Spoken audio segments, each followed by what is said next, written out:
M경제 뉴스 지금부터 시작합니다. 구독과 좋아요. 이번 뉴스는 KG이니시스, 카카오페이, 간편결제주 꿈틀이라고 되어 있습니다. 외부 활동과 해외여행 증가로 오프라인 결제 종목들이 수혜를 입을 것이라는 전망이 나오고 있습니다.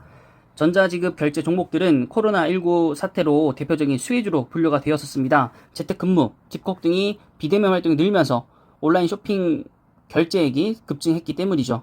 하지만 코로나19 확산이 되던 시기에 15%의 고성장을 지속을 했기 때문에 현재 높은 기조로 성장률 둔화가 오히려 우려가 되고 있는 현재 상황입니다.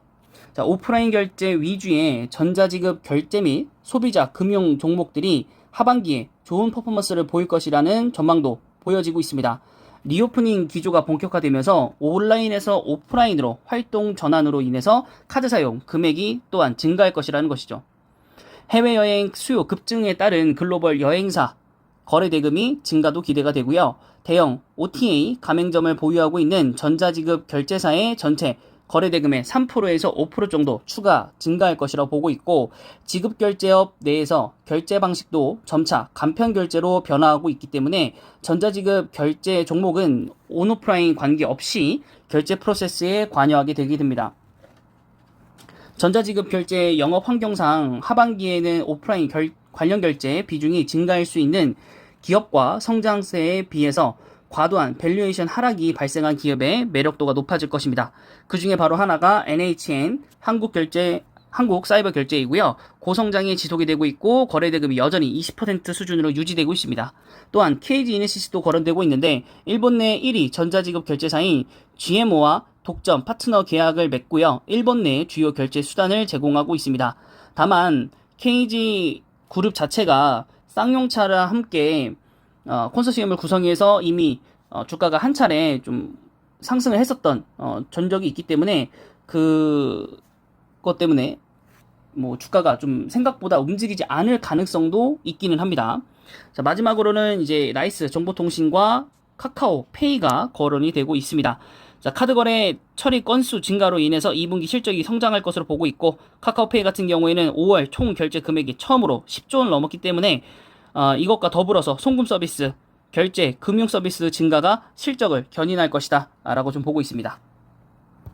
자, 그러면 이제 관련된 보고서들이 나와서 한번 같이 읽어보고 또 차트까지 한번 보도록 하겠습니다. NHN 한국사이버결제입니다. 단기순이익 93억 원으로 2분기 실적이 나와 있고요. 소폭 하회 결과로 예상이 되고 있습니다. 카드사의 중대형 가맹점 수수료율 인상 효과 때문에 1분기에도 약 1개월간 적용이 되었고 2분기에는 온전한 영향을 주었기 때문에 실적이 좋지 않게 나왔고, 이 영향은 3분기에도 일정 부분 영향을 줄 것이라고 보고 있습니다. 카드사와 협상이 완료되어 가고 있기 때문에 점차적으로는 GP마진이 개선될 것으로 보여지고는 있습니다. 자, 그리고 작년에는 적자였었던 오프라인 밴 영업이익 같은 경우 오프라인 활동 증가로 인해서 손익분기점까지 회복이 될 것이다 라고 되어 있고, 4월에서 5월만 따지더라도 18.5% 정도 사용 금액이 증가를 하였습니다. 자, 하반기에는 또한 OTA 거래대금 증가 수혜를 받을 것으로 예상이 되고 있는데, 2019년도 익스피디아 가맹점을 유치를 하였는데 여기에 이제 호텔스닷컴, 트리바고 등 여러 플랫폼을 보유하고 있지만 2020년도 코로나가 발생을 하면서 대형 해외 가맹점 유치 효과를 보지 못했는데 그 수혜를 이제는 볼 수 있는 구간으로 예상이 되고 있습니다. 여행 예약도 온라인으로 하는 시대이기 때문에 오프라인 활동 증가가 PG 거래 대금 성장에도 기여할 것으로 보고 있습니다. 자, 다음은 KG 이니시스이고요. 2분기 지분 순이익은 158억 원입니다. 소폭 이익 감소가 예상이 되고요. 수수율 인상 영향이 온기로 반영됐기 때문이고 GP 마진은 하락할 것이다 라고 되어 있습니다. 자, 자회사인 모빌리언스와 에듀윌 같은 경우 휴대폰 결제 주 사용층이 감소를 하고 있고 정부 정책에 의해서 업황 둔화가 우려가 되고 있습니다. 하지만 이제 할릭스 같은 경우에는 업황 호조로 인해서 전년 동기 대비해서 큰 폭의 개선이 좀 이뤄질 것으로 보이고 있다는 점은 또한 긍정적인 부분이고, 신규 매출원 확대를 위해서 글로벌 영역 확장을 하고 있는데 렌탈페이 사업 강화에 힘쓰고 있다고 합니다. 일본 1위 PG사인 GMO와 독점 사업을 맺어가지고 여러가지 결제 수단을 제공하고 있다는 건 아까 뉴스를 통해서 봤고요. 그 다음은 렌탈페이라는 것인데 적용산업 확대가 좀 되면서 월평균 거래대금이 10억 원 수준으로 성장을 했습니다. 네, 그래서 출시 초기보다 5배 이상 높아진 레벨치를 좀 보여주고 있다. 하지만 이제 그 쌍용차 인수 이후에 또 주가가 어떻게 될지는 조금 영향 받을지 그 부분도 조금 체크를 해봐야 되지 않나 싶고요. 그다음에 나이스 정보통신입니다. 자, 1분기가 같이 개선될 사항으로 보고 있다고 하고요. 3월 중순부터 거리두기 영향 해제로 2분기 처리 건수가 증가한 영향이라고 하고요. 2분기 개인 신용카드 이용 금액 성장률은 10%대 중반으로 예상되고 있으며 카드사와의 수수료 협상이 맞춰지고 있기 때문에 증가분이 소폭 상쇄할 것이다 라고 되어 있고, 또한 채용 증가 때문에 하반기에 이것이 온기로 좀 예상이 되고 있고, 수수료만 매출로 인식하는 구조이기 때문에 카드사와의 협상률이 낮은 편이라 좀 이것은 악재가 아니라 뭐라고 해야 될까요? 약간 핸디캡이 좀 있습니다. 요 4개 중에서는. 그리고 자회사 중에서 나이스 페이먼츠라는 것이 있는데 PG 영업을 영위하고 있고, 이것이 성장이 이루어진다면 또 유의미한 또 실적세가 나올 거고, 그러면 다시 주가가 리레이팅 되는 경우도 나올 거라고 보여집니다. 자, 다음은 카카오페이고요. 카카오페이 같은 경우 5월 TPV 10조 원을 돌파했다고 합니다. 연간 TPV는 전년 대비 약 20% 수준의 성장이 예상이 되고 있다고 합니다.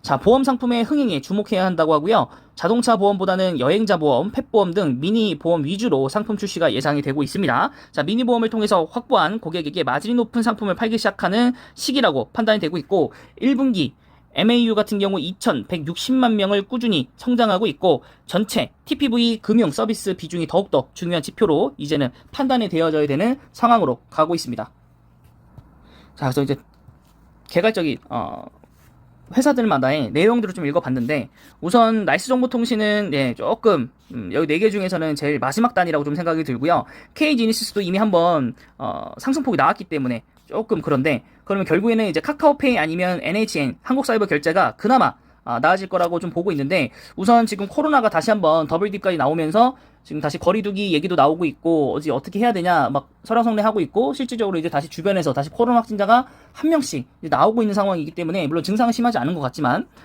그럼 NHN 한국사이버결제 같은 경우에도 오프라인 활동이 다시 또 감소세다 뭐 이런 얘기가 나오기 시작하면 가라앉을 거기 때문에, 오히려 그렇다면은 뭐 여러 가지 위기가 있었지만은 카카오페이가 그나마 좀 괜찮지 않을까라는 생각이 좀 듭니다. 이것은 마지막으로 차트를 통해서 여러분들과 마무리를 좀 지어보도록 하겠습니다. NHN 한국사이버결제입니다. 자, 일봉상으로 보셨을 때 굉장히 하락폭이 좀 크죠. 모든 종목이 사실 거의 이렇긴 합니다. 자, 주봉상으로도 거의 다 내려왔고, 어떻게 본다면 또 성장주라고 볼 수도 있잖아요. 인터넷 기반으로 하다 보니까 IT 기업들은 전부 다. 그래서 이때 한번 굉장히 고평가를 이루면서 왔다가 다시 한번 좀 하락을 하고, 상승 후에 좀 지지부진하다가 다시 한번 좀 큰 폭의 하락을 하고 있는 올해 1년이지 않나 싶습니다. 자, 시가총액 5천억까지 좀 내려왔고요. 지금 뭐 기관도 매도하고, 기관은 이제 매수로 잡혔다가 이제 매도로 다시 돌아서고 있는 상황이긴 한데, 아직은 매수가 더 많고, 외국인은 거의 다 매도세로 보시면 될 것 같습니다. 자, 그래서 수혜는 예상이 되나, 지금 이 코로나 상황이 다시 한번 오고 있기 때문에 사실상 지금 되게 좀 위험한 구간에 놓여 있다라고 좀 볼 수 있겠고, 분기 실적 이런 것들을 보시면은 결론적으로 봤었을 때 아까 보셨지만은 6월에 96억 원의 단기 순이익인데 이것이 93억 원까지 내려왔죠. 그래서 그 부분들을 봤었을 때 전분기 대비 상승, 전년 동기 대비해서 감소이기 때문에 이 부분은 좀 좋지 않다라는 거. 그래서 NH 한국사이버결제는 2분기 실적까지 좀 보면서 우리가 코로나 상황이 어떻게 되는지를 조금 더 면밀하게 관찰할 필요는 있겠다라는 생각이 좀 듭니다. 자, 그 다음에 순서대로 그냥 가겠습니다. KG 이네시스 한번 보시면 13,300원이고요. 자, 일봉상으로 여기도 많이 떨어졌고, 자, 주봉상으로 더 많이 떨어졌죠. 이때 올라가면 안 되는 게 이제 좀 올라갔어가지고, 이것이 다시 한번 떨어지면서 이제 시장의 또 상황에 따라 또 내려가고 있는 거죠.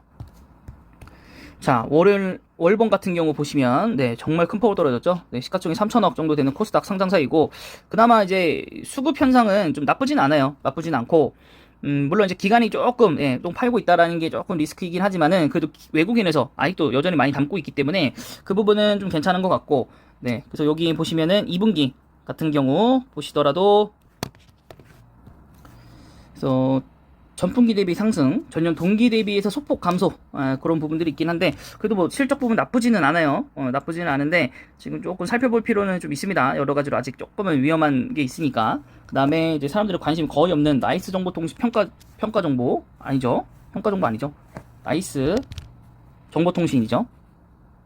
나이스 정보통신 일봉입니다. 천주입니다. 천주 오늘. 자, 일봉 보시면 하락, 주봉 보시더라도 큰 폭의 하락.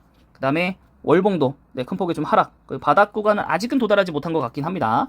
2,000억 정도, 2,500억 정도 되는 코스닥 상장사이고요.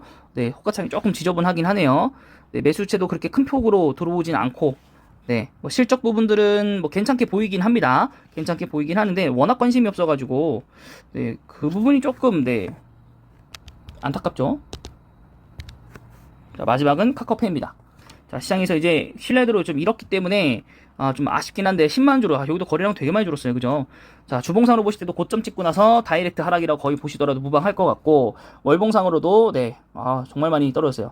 네, 8조 이거 코스피 상장사 그래도 뭐 수급은 끊기진 않았어요.